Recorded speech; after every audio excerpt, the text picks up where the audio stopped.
Street cooking.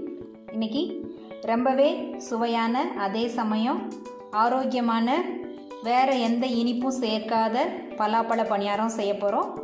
இதுக்கு மாவு அரைச்சி புளிக்க வைக்கணும்னு அவசியம் இல்லை. பலாப்பழம் இருந்தால் உடனே இந்த பலாப்பழ பணியாரத்தை சாயந்தரம் குழந்தைங்க வரும்போது செஞ்சு கொடுக்கலாம். வாங்க எப்படி செய்கிறதுன்னு சொல்லிட்டு பார்க்கலாம்.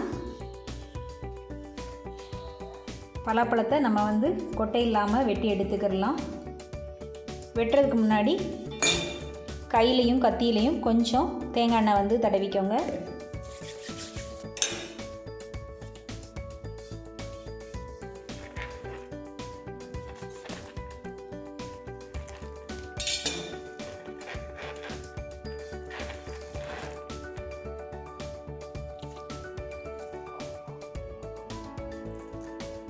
இதுக்கு கொஞ்சம் நல்ல பழுத்த பழமாக இருந்தால் நல்லாயிருக்கும்.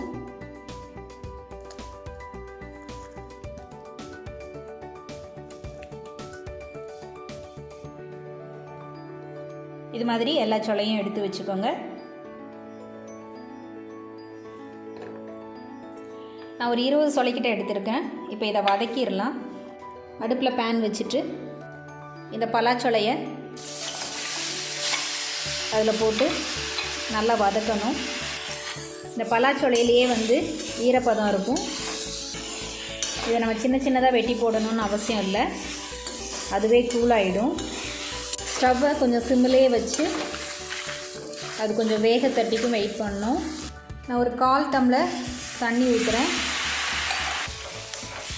ஊற்றிட்டு சிம்மில் வச்சு மூடி வச்சுருங்க. அது நல்லா குழஞ்சி வரணும். இப்போ பார்த்திங்கன்னா கொஞ்சம் அந்த குழஞ்சி வருது பாருங்கள்.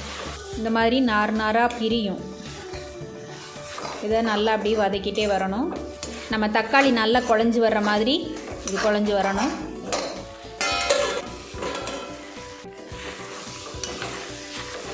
இப்போ நல்லாவே கூலாகிருச்சு. ஈவனாக நல்லா கூலாக இருக்கிற மாதிரி வர்ற வரைக்கும் நம்ம கிண்டி எடுத்துக்கிறணும்.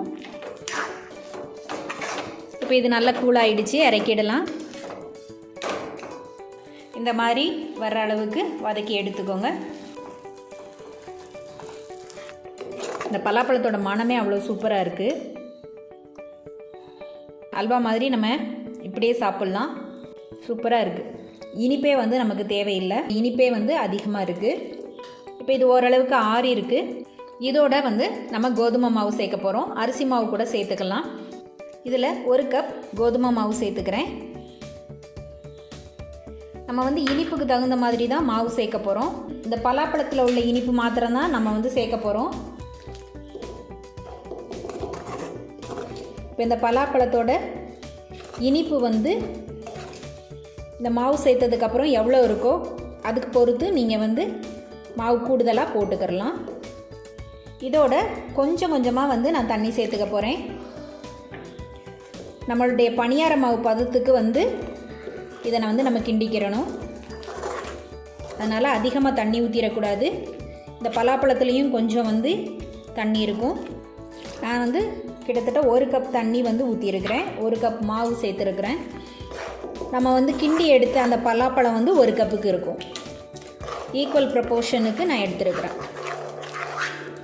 ஒவ்வொரு பலாப்பழத்தை பொறுத்தும் அந்த இனிப்பு மாறுபடும். அதனால் நீங்கள் டேஸ்ட் பண்ணிவிட்டு அதுக்கு தகுந்த மாதிரி நீங்கள் மாவு சேர்த்துக்கோங்க. எனக்கு 1 கப் மாவு சரியாக இருக்குது.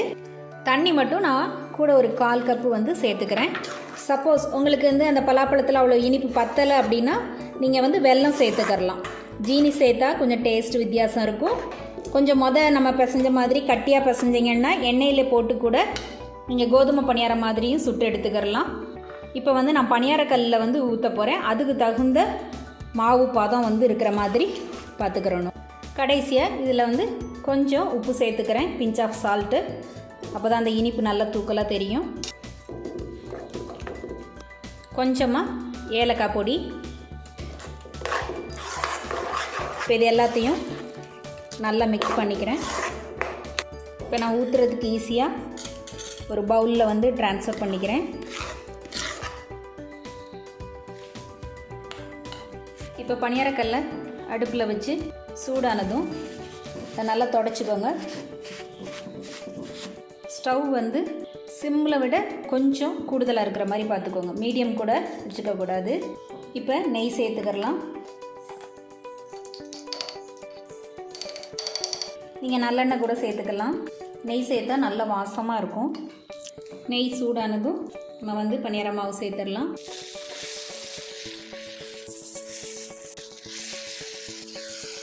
இதில் வந்து நார்ச்சத்து அதிகம், நம்ம போடும்போதே தெரியும் உங்களுக்கு. இந்த நெய்யில் இந்த பனியாரம் வேகிற அழகே தனி தான். எப்படி வேகுது பாருங்கள்.